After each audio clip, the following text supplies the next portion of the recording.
ನಮಸ್ಕಾರ ವೀಕ್ಷಕರೇ. ಭಾರತ ವಿಭಜನೆ ಆದಾಗಿನಿಂದಲೂ ಕೂಡ ಭಯೋತ್ಪಾದಕತನ ಇನ್ನಿಲ್ಲದಂತೆ ಭಾರತವನ್ನ ಕಾಡ್ತಾನೆ ಇದೆ. ಪ್ರಮುಖವಾಗಿ ಭಾರತದ ಪರಿಸ್ಥಿತಿ ಹೇಗಾಗಿದೆ ಅಂದ್ರೆ ಪಕ್ಕದಲ್ಲೇ ಇರುವಂತಹ ಪಾಕಿಸ್ತಾನ ಮತ್ತು ಬಾಂಗ್ಲಾದೇಶಗಳ ಮಧ್ಯೆ ಸಿಲುಕಾಕಿಕೊಂಡಿರುವ ಭಾರತ ಈ ಬಾಂಬ್ ಗೋದಾಮುಗಳ ಮಧ್ಯೆ ಮನೆ ಕಟ್ಟಿಕೊಂಡಂತಹ ಪರಿಸ್ಥಿತಿಯಲ್ಲಿ ನಮ್ಮ ಭಾರತ ನಿಂತುಕೊಂಡಿದೆ. ಪ್ರಮುಖವಾಗಿ ನಮ್ಮ ಭಾರತಕ್ಕೆ ಸ್ವಾತಂತ್ರ್ಯ ಸಿಕ್ಕ ಬಳಿಕ ದೇಶದಲ್ಲಿ ಯಾವೆಲ್ಲ ಭಯೋತ್ಪಾದಕ ದಾಳಿಗಳಾಗಿದೆ, ಯಾವ ರೀತಿ ಭಯಾನಕ ಭಯೋತ್ಪಾದಕ ದಾಳಿಗಳಿಗೆ ನಮ್ಮ ದೇಶ ಸಾಕ್ಷಿಯಾಗಿದೆ ಅನ್ನುವಂತಹ ವಿಚಾರಕ್ಕೆ ಸಂಬಂಧಪಟ್ಟಂತೆ ಒಂದಷ್ಟು ಇಂಟ್ರೆಸ್ಟಿಂಗ್ ಮಾಹಿತಿಯನ್ನ ನಿಮ್ಮ ಮುಂದೆ ಇಡ್ತಾ ಹೋಗ್ತೀವಿ. ಆರಂಭದಲ್ಲಿ ಒಂದಷ್ಟು ದಿನಗಳ ಕಾಲ ಭಾರತದಲ್ಲಿ ಭಯೋತ್ಪಾದಕ ದಾಳಿ ಆಗಿಲ್ಲ ಅನ್ನೋದನ್ನ ಮಾತ್ರ ನಾವು ಪರಿಗಣಿಸಿದ್ರೆ, ಕಾಲಾನಂತರದಲ್ಲಿ ಯಾವೆಲ್ಲ ಭಯೋತ್ಪಾದಕ ದಾಳಿಗಳಿಗೆ ನಮ್ಮ ದೇಶ ಸಾಕ್ಷಿಯಾಗಿದೆ ಅನ್ನೋದನ್ನ ಗಮನಿಸ್ತಾ ಹೋಗೋಣ. ನಮಗೂ ನಿಮಗೂ ಎಲ್ಲರಿಗೂ ಕೂಡ ಗೊತ್ತು, ಸ್ವಾತಂತ್ರ್ಯ ಆದ ಬಳಿಕ ಭಾರತ ಎಷ್ಟು ಸುರಕ್ಷಿತವಾಗಿದೆ, ಯಾವ ರೀತಿ ಭಯೋತ್ಪಾದಕ ದಾಳಿಯಾಗಿದೆ ಆ ವಿಚಾರವನ್ನ ಗಮನಿಸೋಣ. ಅದಕ್ಕೂ ಮುನ್ನ ನಾನು ಆರಂಭದಲ್ಲೇ ಹೇಳಿದಂಗೆ ನಮಗೂ ನಿಮಗೂ ಗೊತ್ತು, ಅತಿ ಹೆಚ್ಚು ಕಾಲ ನಮ್ಮ ದೇಶವನ್ನ ಆಳಿದ್ದು ಅಂದ್ರೆ ಅದು ಕಾಂಗ್ರೆಸ್.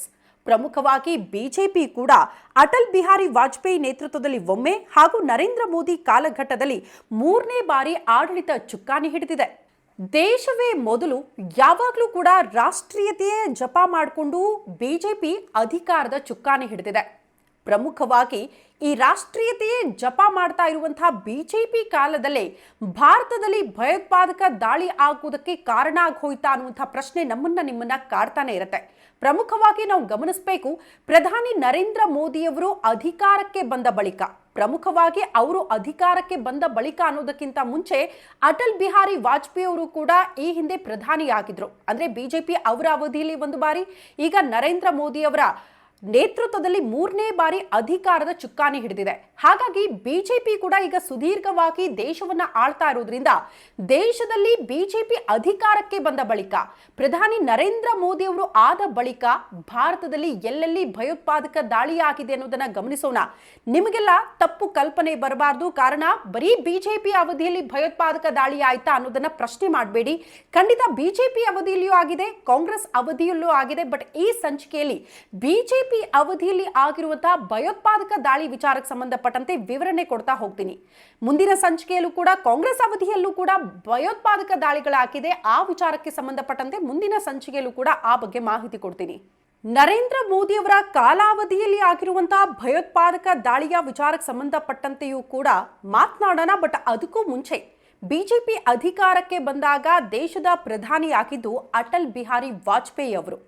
ಸೊ ಅವರು ಆದಂಥ ಸಂದರ್ಭದಲ್ಲಿ ದೇಶದಲ್ಲಿ ಏನೆಲ್ಲ ಭಯೋತ್ಪಾದಕ ದಾಳಿಯಾಗಿದೆ, ಯಾವ ರೀತಿಯ ಪರಿಸ್ಥಿತಿನ ದೇಶ ಎದುರಿಸಿದೆ ಅನ್ನೋದನ್ನ ಗಮನಿಸ್ತಾ ಹೋಗೋಣ.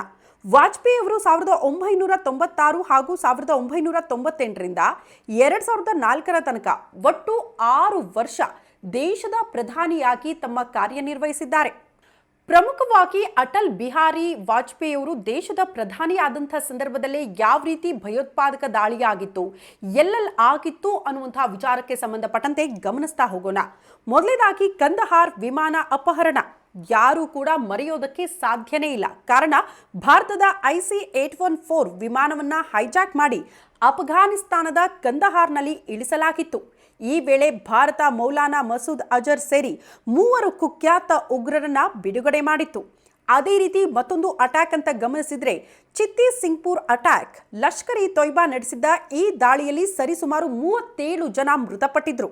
ಅದೇ ರೀತಿ ಮತ್ತೊಂದು ದಾಳಿ 2001ರಲ್ಲಿ ಜಮ್ಮು ಮತ್ತು ಕಾಶ್ಮೀರ ಅಸೆಂಬ್ಲಿ ಮೇಲೆ ದಾಳಿ ಮಾಡಲಾಗಿತ್ತು.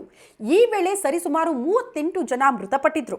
ಅದೇ ರೀತಿ ಮತ್ತೊಂದು ದಾಳಿ ಅದೇ 2001ರಲ್ಲೇ ನಡೆಯುತ್ತೆ. ಭಾರತದ ಪಾರ್ಲಿಮೆಂಟ್ ಮೇಲೂ ಕೂಡ ಭಯೋತ್ಪಾದಕರು ದಾಳಿ ಮಾಡ್ತಾರೆ.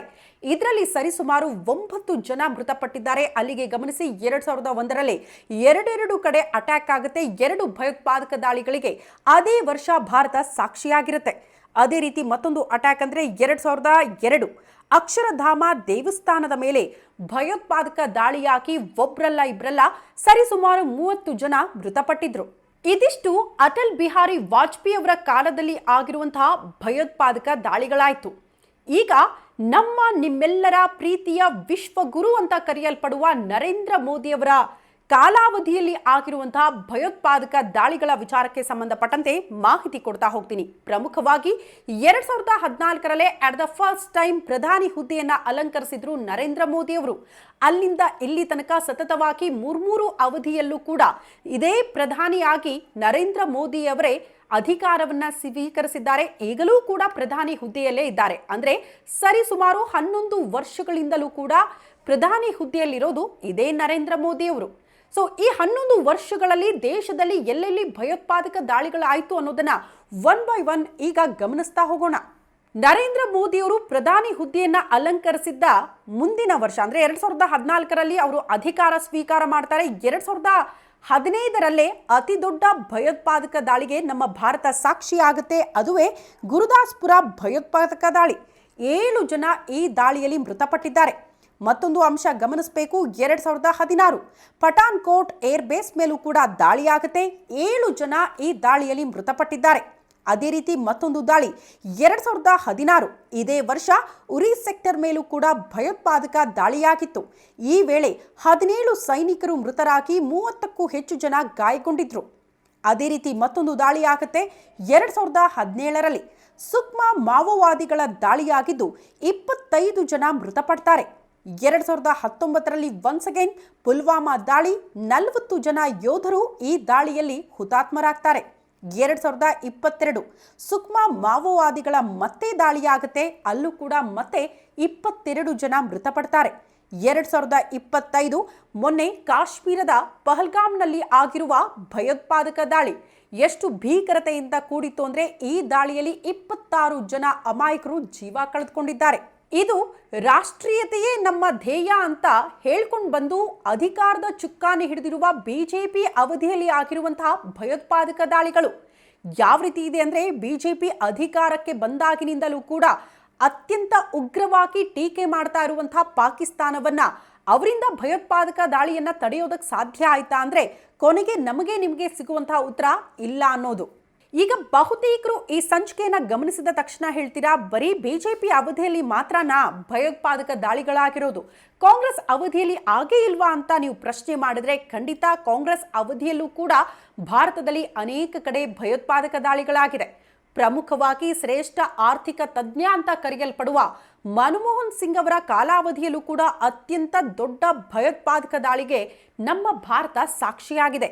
ಅದೇ ರೀತಿ ಉಕ್ಕಿನ ಮಹಿಳೆ ಅಂತ ಕರೆಸ್ಕೊಳ್ಪಡುವ ಇಂದಿರಾ ಗಾಂಧಿಯವರು ಭಯೋತ್ಪಾದಕ ದಾಳಿಯನ್ನ ಯಾವ ರೀತಿ ನಿರ್ವಹಣೆ ಮಾಡಿದ್ರು ಅನ್ನೋದನ್ನ ಕೂಡ ಅಷ್ಟೇ ಗಂಭೀರತೆಯಿಂದ ನಾವು ನೋಡಬೇಕಾಗತ್ತೆ.